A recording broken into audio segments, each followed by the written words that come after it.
समय क्या है चंद्रगुप्त? भविष्य की कल्पना। और भविष्य में देखने का मतलब ही यही है कि वर्तमान में दुख है।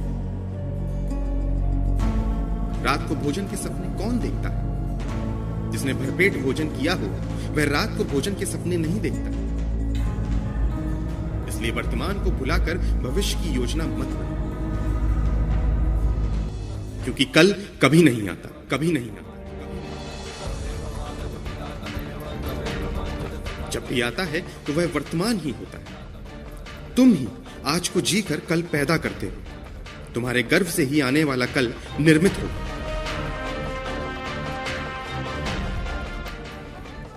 आने वाला कल तुम्हारी आशा से नहीं, तुम्हारे अस्तित्व से निर्मित होगा। अगर तुम आज मरे मरे जियोगे तो तुम्हारे गर्भ में पल रहा भविष्य कैसे स्वस्थ पैदा होगा?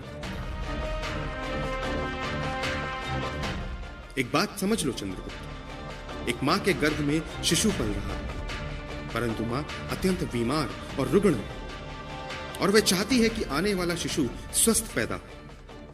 क्या यह हो सकता है? नहीं। चंद्रगुप्त, तुम वर्तमान को सार्थक बना लो तो आने वाला कल तुम्हारे नाम होगा। समय का धड़कने वाला हृदय संभावना होती है। भले ही आज लोग तुम्हें ना समझें, परंतु जब तुम सबकी समझ में आओगे तब समय तुम्हारा होगा, तुम्हारा होगा, तुम्हारा।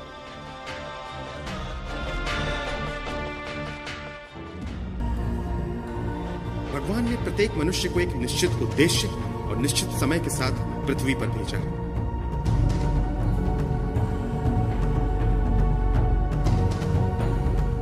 प्रत्येक मनुष्य के जीवन में नपा तुला समय होता है। जब हम ज्यादातर समय को बेकार के कामों में व्यतीत कर देते हैं तब हमें होश आता है।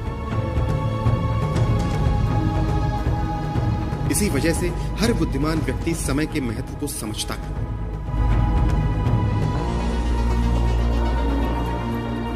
हमारा जीवन समय से जुड़ा हुआ होता है।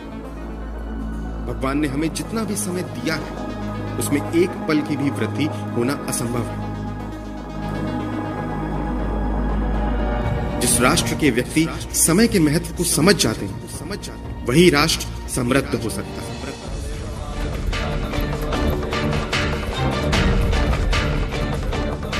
समय के सदुपयोग से ही मनुष्य निर्धन, अमीर, निर्बल, सबल, मूर्ख और विद्वान बन सकता है।